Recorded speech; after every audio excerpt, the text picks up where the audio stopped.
Lu tahu nggak, ada satu penyair jenius dari Jepang yang puisinya dibangun dari luka hidup yang nyata, bukan imajinasi. Namanya Chuya Nakahara, dan hidupnya adalah potret Jepang modern yang hilang identitas oleh perubahan zaman. Chuya Nakahara lahir pada 29 April 1907 di Yamaguchi, Jepang.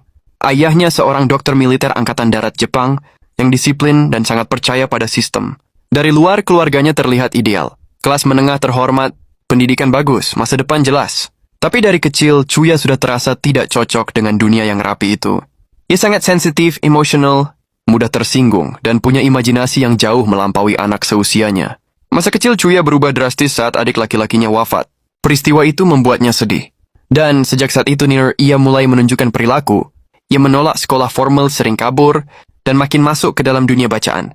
Ia membaca sastra Eropa, khususnya simbolisme Prancis di usia yang sangat muda. Karya Arthur Rimbaud dan Paul Verlaine, dan Charles Baudelaire membentuk cara berpikir dan gaya puisinya. Chuya bukan sekadar meniru. Ia menyerap struktur musik bahasa mereka dan mengubahnya menjadi sesuatu yang sangat Jepang. Ketika ayahnya dipindahkan ke Kyoto, Chuya ikut pindah. Di sana, ia benar-benar lepas kendali. Ia hidup bebas dan menjauh dari keluarganya. Ayahnya mencoba memperbaiki Chuya, tapi justru makin mendorongnya menjauh. Chuya pindah dari rumah dan mulai hidup sebagai penulis muda kekurangan. Di Kyoto dan Tokyo. Di Tokyo, ia masuk lingkaran sastra avant-garde. Ia bergabung dengan kelompok penyair eksperimental yang menolak sastra klasik Jepang. Disinilah Chuya mulai dikenal sebagai penyair dengan gaya musikal, penuh ritme, dan sangat emosional.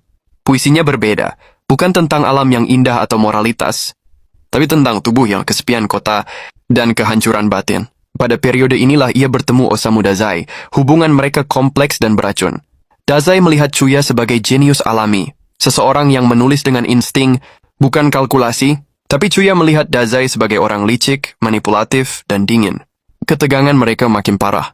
Ketika perempuan yang dicintai, Chuya akhirnya meninggalkan Chuya dan memilih Dazai. Peristiwa ini meninggalkan luka psikologis yang dalam dan menjadi bahan mentah banyak puisi Chuya. Secara literer, Chuya mencapai puncaknya di awal 1930-an.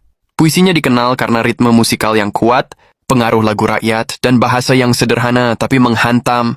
Kumpulan puisinya seperti Yagi no Uta dan Arishi Hino. Uta dianggap terobosan besar dalam puisi modern Jepang. Ia berhasil menggabungkan simbolisme Eropa dengan jiwa Jepang dan melankolis. Chuya tidak pernah merasa dirinya sukses. Ia sering merasa rendah diri, merasa dia kurang dari penulis lain, dan terus memikirkan rasa tidak cukup.